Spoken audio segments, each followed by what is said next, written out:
आप मेरी स्क्रीन बेटा देख सकते हो, डेटा आपके ऊपर शेयर हो रहा है आपकी स्क्रीन पर? Yes ma'am. ओके।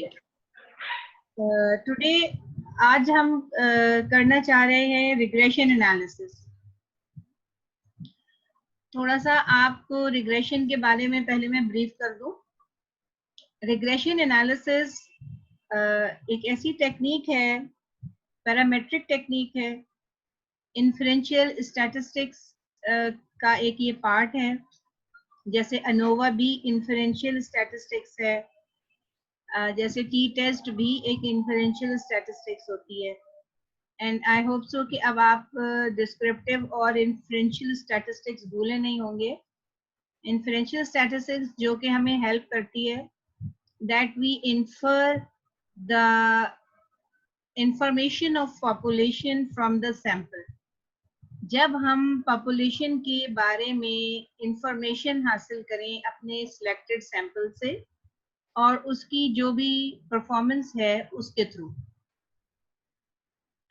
तो जो रिग्रेशन है ये एक ऐसा मेथड है जो कि हमें कॉज एंड इफेक्ट रिलेशनशिप बताता है। Generally correlation coefficient, Pearson correlation coefficient जो है वो रिलेशनशिप और एसोसिएशन का मेथड है between any two groups or any two variables.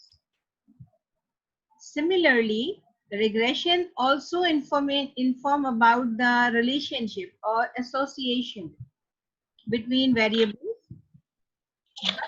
When we have variables or groups more than two, पहली सिचुएशन ये है। और सेकेंड स्टेप में कि जो रिग्रेशन एनालिसिस है वो सिर्फ एसोसिएशन और रिलेशनशिप को मेंशन नहीं करता, बल्कि किसी हद तक कॉज एंड इफेक्ट रिलेशनशिप को भी डिस्क्राइब करता है बिटवीन वेरिएबल्स। अब वेरिएबल्स में आप ये जानते हैं कि दो टाइप्स हैं, एक इंडिपेंडेंट एंड डिपेंडेंट वेरिएबल जो हर रिसर्च में होते हैं। इंडिपेंडेंट वेरिएबल जो होते हैं वो आपके जो आप मेजर करते हो, जिनका इफेक्ट हम असेस कर रहे होते हैं किसी दूसरे बिहेवियर पर। फॉर एग्जाम्पल अगर मैं ये कहूँ कि study habits influence academic achievement of the students, तो इस एग्जाम्पल में जो स्टूडेंट्स का स्टडी हैबिट्स हैं वो एक इंडिपेंडेंट वेरिएबल है जो कि उनकी एकेडमिक अचीवमेंट को इन्फ्लुएंस कर रहा है। उनका स्टडी हैबिट्स जो हैं उसकी जो डिफरेंट टाइप्स हैं, जिस स्टूडेंट की जैसी स्टडी हैबिट्स हैं वैसा ही उसका एकेडमिक अचीवमेंट का रोल होगा। तो एकेडमिक अचीवमेंट इस एग्जांपल के अंदर एक डिपेंडेंट वेरिएबल के तौर पर है और स्टडी हैबिट्स जो हैं वो इंडिपेंडेंट वेरिएबल के तौर पर है। तो जो डिपेंडेंट और इंडिपेंडेंट वेरिएबल का आपस में मुझे रिलेशनशिप और एसोसिएशन से ज्यादा मैं ये चाहती हूँ कि मैं मुख्तलिफ ग्रुप्स में ये देखूं कि ये जो दोनों हैं इनमें से क्या वाकई कॉज एंड इफेक्ट का रिलेशनशिप है। इज इट राइट टू से और राइट टू थिंक कि जो हमारा स्टडी हैबिट्स का स्टाइल है स्टूडेंट्स का वो उनकी अचीवमेंट के ऊपर उसका इफेक्ट होता है। अगर ये चीज हमें इस तरह से समझनी हो, वेरिएबल्स को इस तरह से अंडरस्टैंड करना होता है, तो then we have an option of regression analysis. अब कोरिलेशन और रिग्रेशन में मेन डिफरेंस जो है वो यहाँ पर ही आता है। कोरिलेशन जो है वो सिर्फ डिस्क्राइब कर देता है direction of the association, whether it is positive or negative, and strength of the association or relationship. Strength बताता है strong association है या weak association है या weak relationship है। correlation coefficient आपको अगर याद होगा पियर्सन का जो हम काम फार्मूला यूज करते हैं तो उसमें कि यही दो चीजें जो है वो बता सकता है।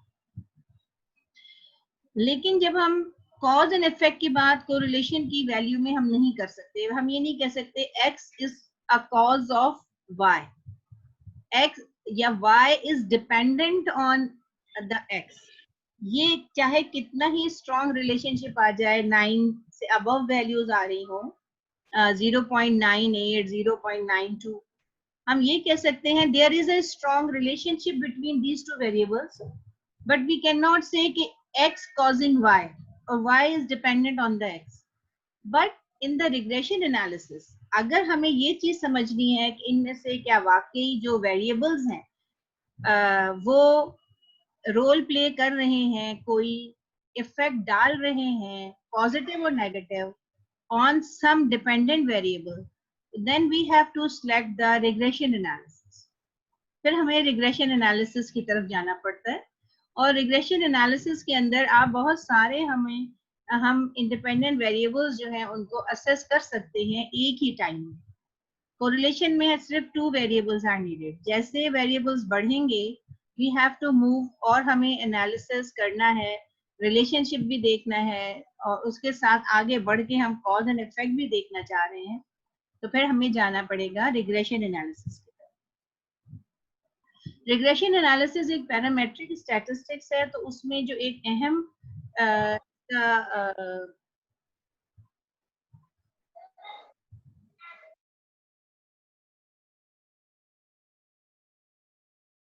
जो इसमें एक अहम इसका हिस्सा है वो है लीनियरिटी ऑफ द डेटा. कुछ अजम्पशंस हैं, जैसे हर पैरामेट्रिक एडवांस स्टैटिस्टिक्स या इन्फरेंशियल स्टैटिस्टिक्स में होते हैं. पहला उसमें अजम्पशन है लीनियरिटी का, data should be linear. Linear mean a straight line, एक ग्राफ जो बने उसमें कर्व ना हो, बल्कि वो एक स्ट्रेट लाइन की फॉर्म में हो. तो हमें जो ये अजम्पशन है ये हमें पहले ही देखना होगा. जब हम अपनी रिग्रेशन एनालिसिस की डेटा एनालिसिस से पहले अपने डेटा का लिनियरिटी चेक करते हैं, उसको हम ग्राफ के ऊपर प्लॉट करके देखते हैं कि इसके अंदर जो है वो जो नॉर्मल कर्व ग्राफ है उसमें इसके अंदर कहीं कर्व्स तो नहीं आ रहे हैं. नहीं आ रहे हैं, well and good, data linear है. और जो बिल्कुल फर्स्ट मोस्टली यूजिंग टेक्निक है वो लीनियर रिग्रेशन एनालिसिस है. और लीनियर रिग्रेशन कहा ही तब जाता है जब हमारा डेटा जो है वो लीनियर अपीयरेंस में. जो सेकंड अजम्पशन है रिग्रेशन एनालिसिस में वो है absence of multi collinearity. Multi collinearity नहीं होनी चाहिए. Now what is multi collinearity?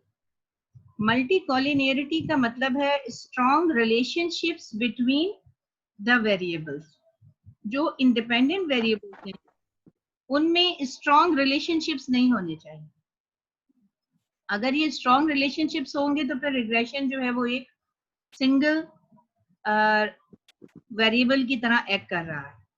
तो मोस्टली जब रिग्रेशन रन किया जाता है तो बहुत सारे वेरिएबल्स होते हैं, तो उनका एक कोरिलेशन मैट्रिक्स जो है वो फिर कैलकुलेट करके देखा जाता है. और रिग्रेशन रन करने से पहले अर्लियर और इस चीज को सर्टेन किया जाता है कि वेरिएबल्स आपस में हाईली कोरिलेटेड ना हो. Otherwise if there is the situation तो फिर उनके साथ डील किया जाता है कि उनको एक ही नाम दे दिया जाता है दोनों को, क्योंकि वो दोनों एक सिमिलर वेरिएबल की तरह एक्ट करेंगे जब हमारे पास रिजल्ट्स आएंगे. सेकंड थर्ड इसका अजम्पशन होता है कि आउटलायर्स नहीं होने चाहिए. जस्ट लाइक आपको अनोवा में याद होगा कि आउटलायर्स क्या हैं? These are the higher score values which might affect the performance of the whole group. कुछ परफॉर्मेंसेस जो हैं या कुछ स्कोर्स बहुत हाई लेवल पर आते हैं और वो फिर पूरे ग्रुप का जो मीन है वो उसको डेविएट करते हैं. तो आउटलायर्स नहीं हो इसलिए पहले आउटलायर्स को चेक कर लिया जाता है और उन वैल्यूज को हम हटा देते हैं. अगर वो बहुत ज्यादा है तो फिर डेटा भी प्रॉब्लम आ रही होती है, तो फिर डेटा और ऐड करें, आउटलायर्स को रिमूव करें, या फिर उसका इफेक्ट चेक कर ले एक दफा कि इसका इफेक्ट डेटा पर कहीं आ तो नहीं रहा. ये 2-3 स्टेप्स होते हैं, अजम्पशंस होते हैं जो जरूरी है. यानी जब लीनियर रिग्रेशन एनालिसिस रन किया जाएगा तो ये अजम्पशंस हैं जो आपको बताने होते हैं कि डेटा लीनियर है, डेटा नॉर्मलाइज्ड है, डेटा में आउटलायर्स जो है वो नहीं है, क्योंकि आपने वो सब चीजें देख ली होती हैं, पहले डील कर लिया होता है उनसे. तो इस तरह उसके बाद फिर रिग्रेशन एनालिसिस जो है वो रन किया जाता है। और ये टेक्निक इसी तरह है जैसे एनोवा में भी यही सब कुछ होगा। अजम्पशंस जिस भी जगह पर और हर स्टैटिस्टिकल एनालिसिस में आप पी करते हैं तो उसके भी अजम्पशंस होते हैं। Assumptions means conditions which are necessary to do before running the analysis. अब यहाँ पर जो डेटा शीट आपके सामने स्प्रेड हुई भी है, इसमें आप बहुत सारे वेरिएबल्स जो हैं वो देख रहे हैं। ये मेरा अपनी पर्सनल एक डेटा शीट है। ये आपके सामने इस वक्त मैंने वेरिएबल व्यू जो है वो ओपन किया है। यहाँ आप अगर देख रहे हैं जो फर्स्ट वेरिएबल है वो जेंडर का है, जो सेकंड वेरिएबल है यहाँ पर वो एकेडमिक अचीवमेंट, जो थर्ड वेरिएबल है वो यहाँ पर हमारे पास शायद टोटल लिखा हुआ है, that is the study habits. उसके नीचे ये family environment, attitude towards teacher है, कंसंट्रेशन है, एटीट्यूड टुवर्ड्स ये असाइनमेंट होगा या क्लास होगा और ये टीचर है, examination, time management, social life and then proper some study habits. ये एक इन्वेंट्री है स्टडी हैबिट की, ये उसका टोटल स्कोर है और ये उसके सब स्केल्स हैं 1 2 3 4 5 6 7 8 सब स्केल्स हैं, 1 उसका एक टोटल है। Then IMI is intrinsic motivation inventory. Intrinsic motivation inventory का ये एक टोटल स्कोर है और इसके अपने 6 sub scales, pressure, perceived choice, value और usefulness, interest, perceived competence and effort. ये अब ये जितने भी मैं ये एकेडमिक अचीवमेंट है, ठीक है, डिपेंडेंट वेरिएबल के तौर पर इसको मैं ले रही हूँ और मैं इफेक्ट चेक करना चाह रही हूँ स्टडी हैबिट्स के जितने भी सब स्केल्स हैं और इंट्रिंसिक मोटिवेशन के जितने भी सब स्केल्स हैं, ये सब क्या इफेक्ट डाल रहे हैं, इनमें से कौन से वो वेरिएबल्स हैं जो कि एकेडमिक अचीवमेंट के साथ ज्यादा रिलेटेड हैं, जो उसको ज्यादा इन्फ्लुएंस कर, ओके।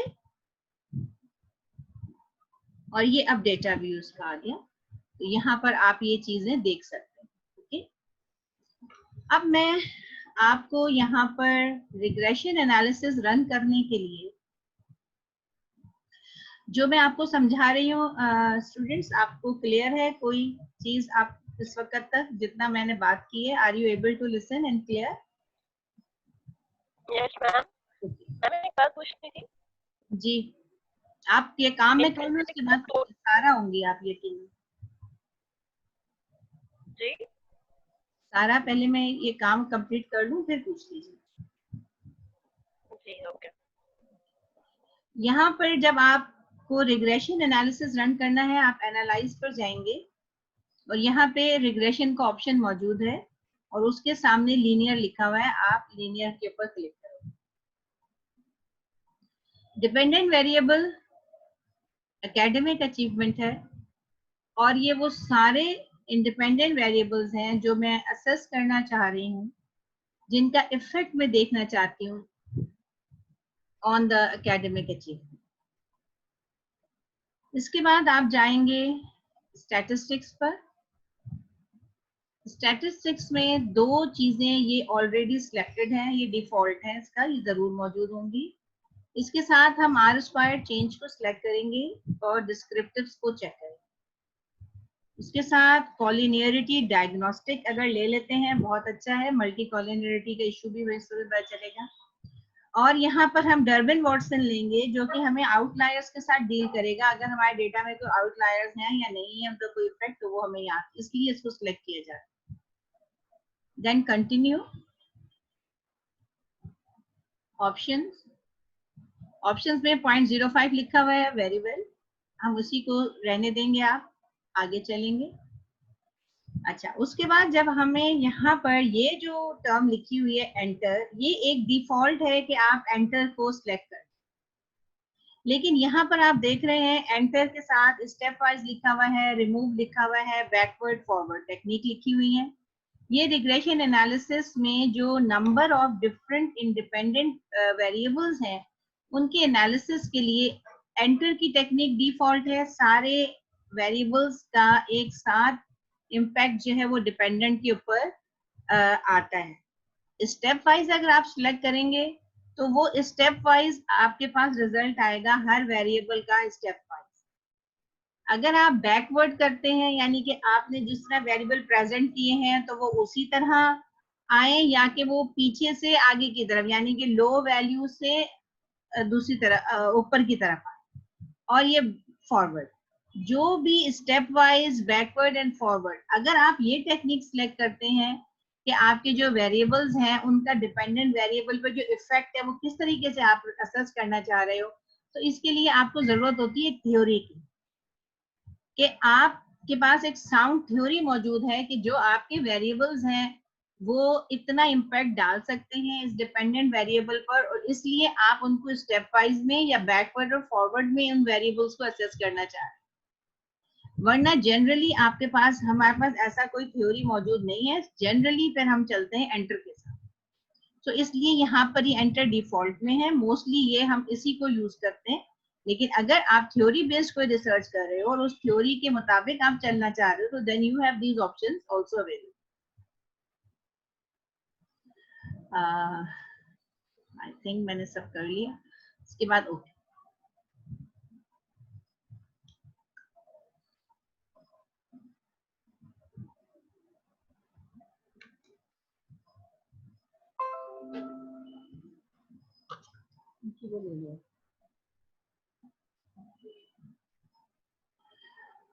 ये अब हमारे सामने एनालिसिस आया।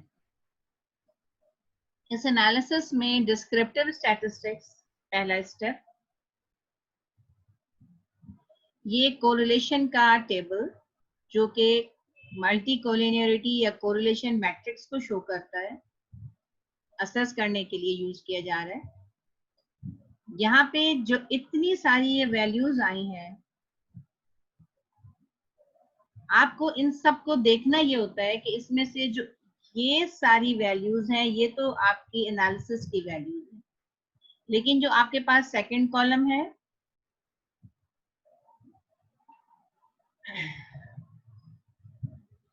ये वन टेल सिग्निफिकेंस लेवल को ये बता रहा है, हर वैल्यू किस लेवल पर सिग्निफिकेंट है उसके लिए आपको ये नीचे इन वैल्यूज को देखना है, ठीक है। और जो उसके बाद थर्ड कॉलम है वो आपका एन बता रहा है, यानी आपके हमारे पास जो नंबर ऑफ सब्जेक्ट्स थे वो 300 है, तो ये उसको डिटरमिन कर।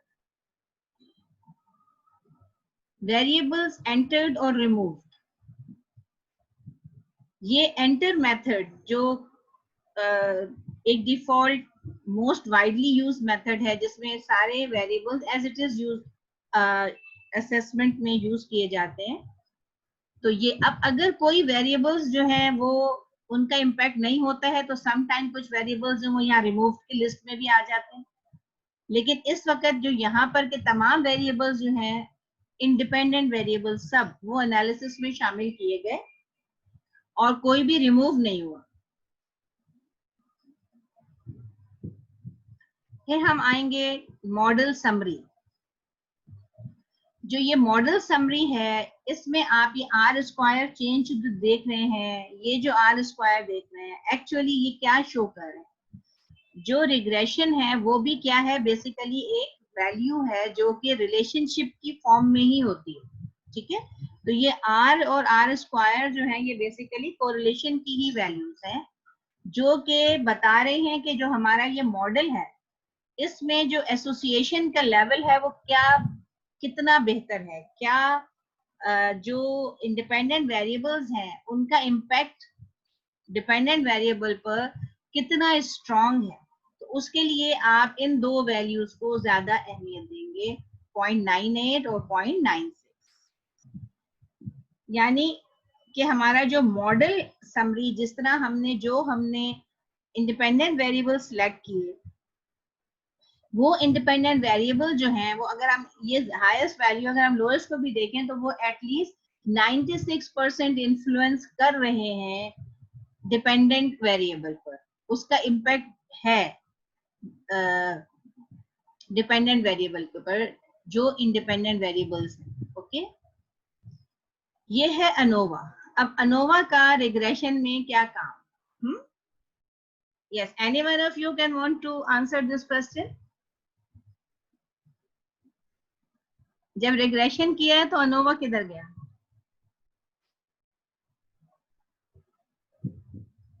यस, कोई आंसर नहीं करना चाह रहा है इसका? ओके, अनोवा जो है, क्योंकि यहाँ पर हमारे पास जो हमने इंडिपेंडेंट वेरिएबल जो असेस किए हैं, यहाँ मैं आपको पास दोबारा ऊपर ले जाती हूँ आपको, ये आप देखें,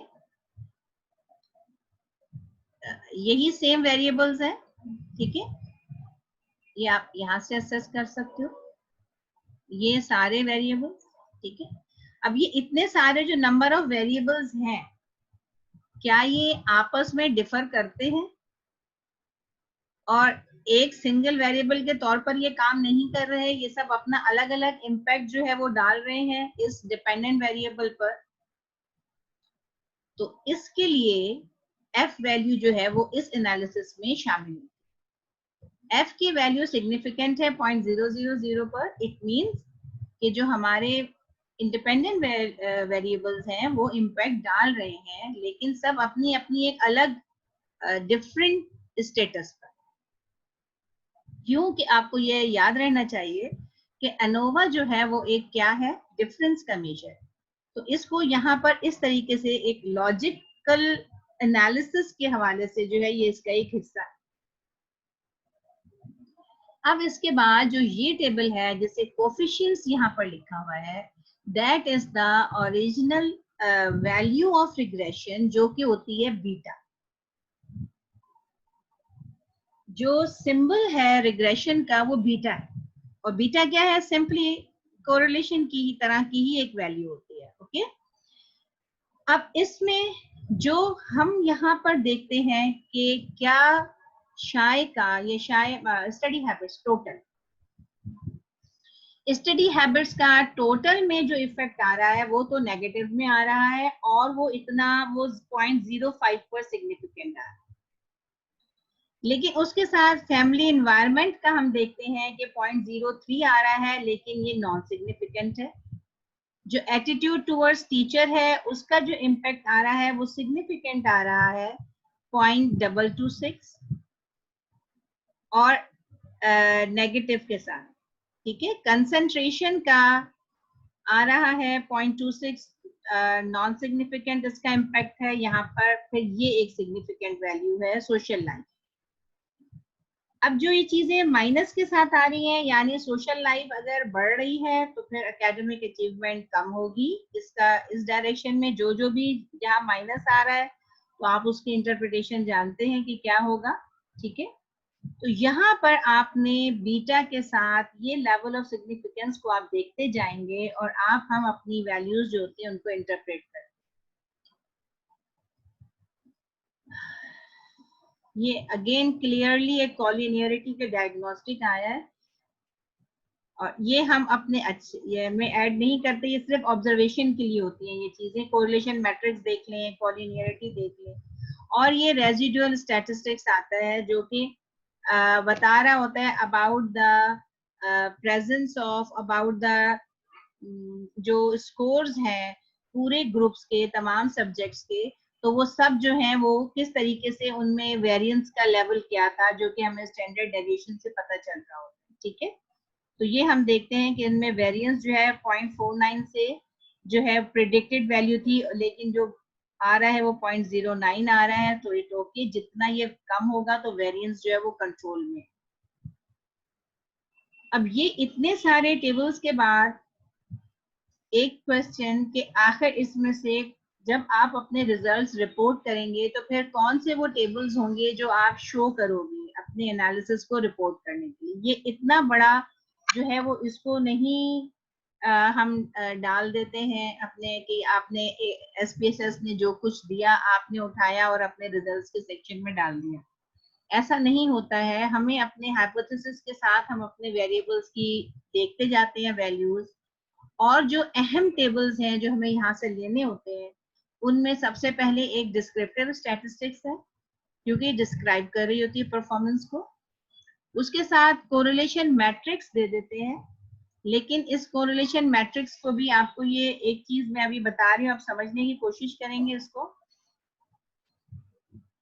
आप इस एरो को देखते जाएं, ये यहाँ पर आप देख रहे हैं 1 1 1 जहां पर आ रहा है, ये 1 क्यों आ रहा है? क्योंकि ये बिल्कुल दोनों वेरिएबल सेम है, ये परफेक्ट कोरिलेशन है। ये एटीट्यूड टुवर्ड्स टीचर लिखा हुआ है, और जहां ये 1 है इसके सामने ये एटीट्यूड टुवर्ड्स टीचर, ठीक है। एकेडमिक अचीवमेंट, एकेडमिक, दो वेरिएबल सेम होंगे तो परफेक्ट कोरिलेशन होगा।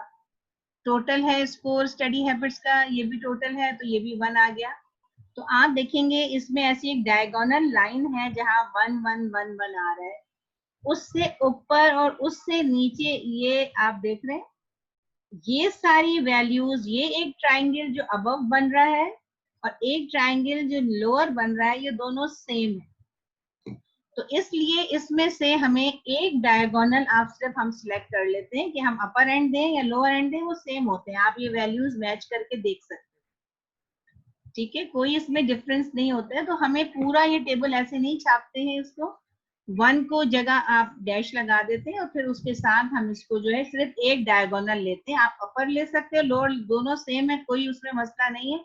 कभी अपर के साथ कोई ज्यादा सेटिस्फाइड होता है, वो उसको अपर वैल्यूज पढ़ना आसान लगता है, वो अपर ले लेता है, कोई लोअर ले लेता है, इट्स ओके। जो एसपीएसएस स्टाइल में वो देखेंगे, मेरे ख्याल में उसमें अपर जो है ना वो ज्यादा यूज किया जा रहा होता है मेथड, तो आप उसको चेक करना पड़ेगा। चेक करके आप उसके थ्रू जाना चाहें तो आप उसमें से देख लेंगे कि टेबल अगर दें तो अपर लेवल लें या लोअर लेवल लें, एक ही होते हैं, सब सेम होते हैं। आप डिस्क्रिप्शन के साथ कोरिलेशन लेंगे और फिर उसके बाद जो ये मॉडल समरी है, ये जो मॉडल वेरिएबल्स एंटर्ड थे, ये वाला जो टेबल था, ये नहीं लेते, जस्ट हम एक लिख देते हैं डिस्क्रिप्शन में कि तमाम वेरिएबल्स जो है वो एंटर किए गए, अगर कोई रिमूव किया गया तो वो भी बता देते हैं। फिर उसके बाद जो मॉडल समरी है ये लेते हुए और फिर बीटा वैल्यूज का जो टेबल है ये हम ऐड करते हैं अपने रिग्रेशन एनालिसिस को डिस्क्राइब करने, ठीक है। अब इसके बाद एक चीज जो रह गई थी वो ये रह गई कि मैंने इसमें ग्राफ नहीं लिया। अगर अभी हम इसका ग्राफ प्लॉट कर लें तो मैं आपको ग्राफ भी थोड़ा सा बता दूंगी। अगर ये क्लास इस वक्त इसका टाइम अप हो रहा है, अगर ये खत्म हो जाती है तो फिर थोड़ी देर के बाद फिर इसको हम ज्वाइन करेंगे आपके पास, तो आप अपना स्टे रहिएगा। मैं इसी सेम के ऊपर, ये प्लॉट्स का ये रह गया था, प्लॉट्स पे आप प्रेडिक्टर एक्स पे डालें, रेजिडुअल्स इधर डालें, मुझे सब करना पड़ेगा।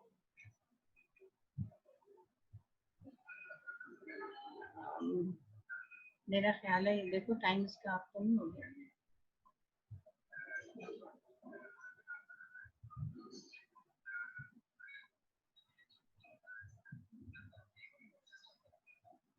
ये है स्कैटर प्लॉट। स्कैटर प्लॉट जो है वो रिग्रेशन के लिए एक स्टैंडर्ड ग्राफ है जो उसके साथ यूज होता है, और ये डिपेंडेंट वेरिएबल है, ये रिग्रेशन इसका तमाम जो रेजिडुअल्स हैं ये उसके साथ बना हुआ है। अब आप यहाँ पर ये देख रहे हैं, ये एक लाइन है, ये दो लाइंस नजर आ रही हैं आपको, दोनों लाइंस जो है वो स्ट्रेट में, ठीक है। मैंने आपको जो बताया था कि एक लीनियर रिग्रेशन होता है, उसमें पहला की जो डेटा है हमारा वो नॉर्मलाइज्ड और लीनियर है, वो भी यहाँ से पता चल रहा है, और जो हमारे रिग्रेशन के रिजल्ट्स हैं वो भी वैल्यूएबल हैं और वो डिटरमिन कर रहे हैं, क्योंकि ये तमाम जो स्कोर्स हैं वो एक साथ मर्ज हो गए हैं, यहाँ बहुत ज्यादा आउटलायर्स नहीं है। यहाँ हमें ये 3 नजर आ रहे हैं, ये आउटलायर्स थोड़े से, ये तो फिर भी लाइन में है, ये एक आउटलायर नजर आ रहा है, थोड़ा सा ये हटे हुए हैं जैसे ये है, लेकिन ऐसा आउटलायर की सिचुएशन नहीं है, वरना बाज दफा आउटलायर्स अगर डेटा में ज्यादा होते हैं तो वो यहाँ इधर उधर बिखरे हुए होते हैं, अगर उनको पहले से रिमूव नहीं कर दिया गया हो, ठीक है। तो ये जो है सिचुएशन है, इस तरीके से हम इसकी इंटरप्रिटेशन जो है इन चीजों की वो रिग्रेशन की करते हैं। Now if you have any questions so you can ask. Yes, Sarah.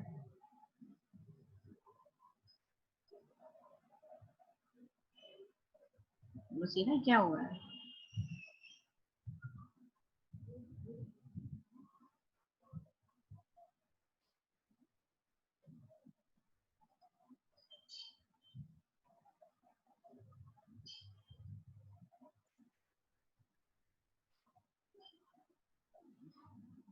मैंने ये लिखा नहीं था, हिस्टोग्राम नॉर्मल प्रोबेबिलिटी कंटिन्यू।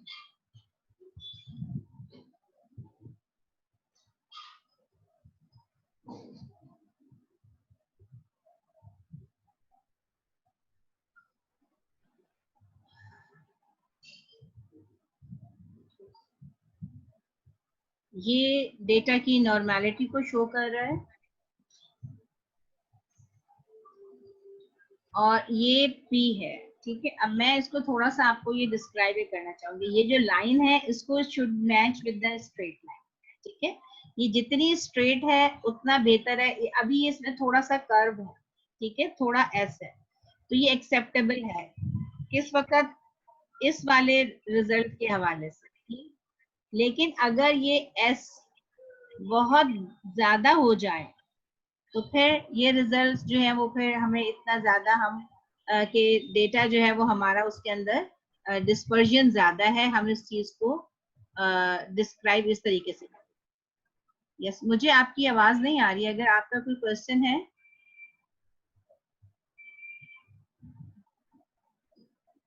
क्या प्रॉब्लम है? यस यस सारा।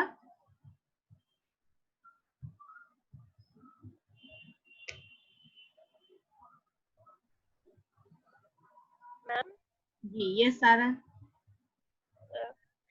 मैम वो जो आपने हमें पहले स्कोर्स दिखाए थे data I think variables view में, उसमें इमर्जन का जो टोटल था वो पहले क्यों लिखा हुआ था उसके सब टोटल से पहले? जो आप डेटा शीट की बात कर रहे हैं यहाँ जी पर, जी, तो टोटल यहाँ पर पहले नहीं, ये तो रिग्रेशन रन हो गया ना जी। इधर ये डेटा है नहीं, बेटा। इधर भी नहीं। नो मैम, यहाँ भी नहीं। आई थिंक वेरिएबल व्यू में ये शायद जी टोटल, यहाँ पर जी इससे कोई नीचे फर्क नहीं, इमर्जन का टोटल उसके इससे कोई फर्क नहीं पड़ता, क्योंकि ये मैं जिस तरह कंफर्टेबल हूँ मैं उसी तरह काम करती हूँ। मैंने टोटल स्कोर पहले लिया है, जी उसके बाद ये वेरिएबल्स का स्कोर है, फिर मैंने देखे IMI का टोटल पहले लिखा है, उसके बाद उसके सब स्किल्स को लिखा है। जी तो आप इससे, ये कोई हार्ड एंड फास्ट रूल नहीं है, जैसे आप कंफर्टेबल हो अपने डेटा के साथ डील करने में, आप उसकी एंट्री उसी तरीके से, यानी जनरली ओके जो होता है ना, आप टोटल से नीचे चले जाते हैं, आप टोटल हम जी जी पहले, तो वो जनरल आपको मैंने इसलिए बताया कि अमूमन फिर वो यही होता है कि हम पहले टोटल लिखें तो फिर बाद में इनको क्यों लिखें, क्योंकि फिर उनकी एडिशन में आपको शायद थोड़ा ज्यादा काम करना पड़ेगा, फोकस्ड हो। तो मुझे ये प्रॉब्लम ऐसा नहीं होता, मैं पहले टोटल लिखा और फिर उसके बाद मैंने डाला, यकीन है इनको ऐड करके ही टोटल बन रहा है। ओके, सही है ठीक है, तो ये ऐसा कोई जी हार्ड एंड फास्ट रूल इसमें नहीं है। अच्छा, अब आपने जो रिग्रेशन के बारे में आप सब ने, all of you, Talha, Zubair, सारा, नीबा, ओके, बेटा प्रे ज्वाइन नहीं कर रही है आजकल, और एक और बशीर नहीं ज्वाइन कर रहे हैं। मैम प्रे के भाई की शादी है इसलिए वो वहाँ पे थी, तो और बशीर आए थे, शायद उनका कोई नेट इशू हो गया। अच्छा ठीक है, जैसे रह गए। ठीक है, तो जो भी जो आप लोगों ने सीखा है, समझा है, वो आप उनको बता सकते हैं। और आप लोगों को पास, अब आपके पास जो आपका अपना डेटा है जो कि उसके लिए है, एनोवा के लिए, आप उस डेटा के ऊपर रिग्रेशन को रन करेंगे, ठीक है, फॉर द प्रैक्टिस। और फिर सब काम करेंगे अपना अपना, और फिर उसी तरह मेरे साथ स्क्रीन शेयर करके आप मुझे बताएंगे आप अपना डेटा कैसे आपने डील किया, उसके क्या एनालिसिस, कैसे आप वहां तक पहुंचे, और फिर आपके पास जो एनालिसिस है उसकी आप डिस्क्रिप्शन भी बताइएगा कि क्या हो रहा है, ठीक है। तो ये आज आप काम जी करेंगे और फिर कल आप जो है इसी तरह मुझे बात काम बताएंगे। मैं ये जुबैर, इसका डेटा फ्रेम कैसे मतलब बेटा डेटा जो आप लोगों का अनोवा के लिए आपको मैंने सेंड किया था, आप वही डेटा यूज कर सकते हैं, आपके अपने पास जो डेटा मौजूद है आप उसको यूज कर सकते हैं। मैम जो आपने सेंड किया था वो मैं विंडो 10 पे मतलब ओपन हो रहा है, मेरे पास में विंडो 7 है, वो तो मेरे पास ओपन नहीं हो रहा मैम। आपके पास विंडो 7 है मैम, तो मैम ठीक, उसमें ऑप्शन आ रहा था कि वो 10 में ही ओपन हो पाएगा। नहीं ये आप अभी की बात कर रहे हैं या जो पहले मैंने सेंड की है जिस पर आपने अनोवा रन किया है? जी जी मैम, पहले की बात कर रहा हूँ, उसमें अनोवा में मैंने डेटा जो यूज किया था वो वही किया था मैम, जो पहले हमने डिप्रेशन एंड एंजाइटी, था वो स्ट्रेस, किया था ये ठीक वाला। है। और जी जी इंटरनेट मैम। आपने वो अगर आपके पास वो ठीक है नहीं रन होता, अगर आपके पास अपना डेटा मौजूद है जी जी मैम। तो आप उसके ऊपर रन करके देखें, लेकिन सिर्फ आपको क्या करना होगा बहुत लॉजिकली ओके मैम। आप अपने वेरिएबल में ये देखेंगे कि आपका डिपेंडेंट वेरिएबल कौन जी मैम। सी है और इंडिपेंडेंट कौन से होंगे। ठीक है, आपके पास एक इंटरनेट एडिक्शन था और आपके पास जो एंजाइटी जी मैम। जो थे ना ये, तो ये आप ध्यान जी मैम। रखिएगा, आप लोग खुद सोच समझ के देखेंगे कि क्या आपका डिपेंडेंट जी वेरिएबल मैम। आप रख रहे हैं और फिर कौन सी इंडिपेंडेंट है और फिर क्या उनके रिजल्ट्स हैं। ठीक है, ओके मैम। जो और अगर नीबा जी मैम। या सारा आप लोगों के पास है, आप दोबारा डेटा सेंड कर दें जुबैर को, और अगर तन्हा आपके पास डेटा है तो आप भी एक दूसरे से शेयर कर लें और अपना अपना काम करें। ओके, तन्हा आपके मैम पास है शेयर तो करते हैं। ओके गुड, आपको कोई मैम इशू तो नहीं है डेटा में? मैम अभी तक तो नहीं है, वो नीबा ने भेजा था, दूसरी ठीक है, ईमेल बनाई थी उसने। अच्छा अभी जो आप लोगों ने जो कुछ रन किया अब आप लोग खुद काम करेंगे और फिर कल उसके ऊपर बात करेंगे। ओके चलिए, ओके मैम। थोड़ा बहुत जो टाइम बाकी है, अभी की मीटिंग जो है वो जब तक हमें टाइम मिल रहा है तो हम उसको पूरा यूज करते हैं। अगर ये खत्म हो जाएगी, मैं स्टैटिस्टिक्स के हवाले से आप लोगों से थोड़ा बात करना चाह रही थी कि उसमें हमारा थोड़ा ही काम बाकी है। एक साइन टेस्ट है और एक शायद कुर्स्काल वॉलिस है, शायद यही दो टेस्ट जो हैं ये रह गए हैं।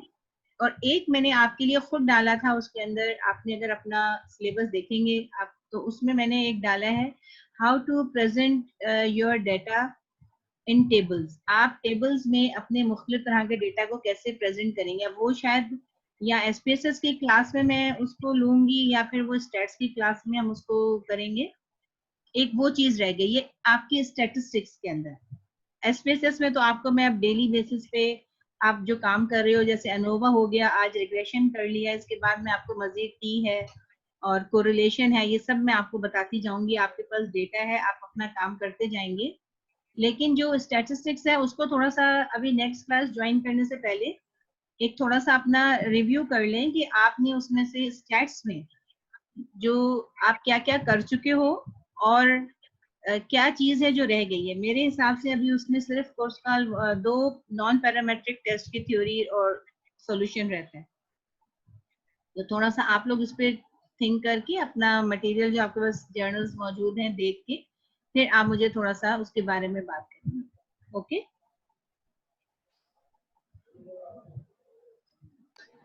Okay ma'am. अभी, या अगर अभी आप बात करना चाह रहे हैं तो कर लें, अगर किसी को याद है। और कोई स्टैट्स के हवाले से मैं याद रखें, अभी मैं डेटा एनालिसिस की बात नहीं कर रही हूँ, मैं स्टैट्स के हवाले से बात कर रही हूँ।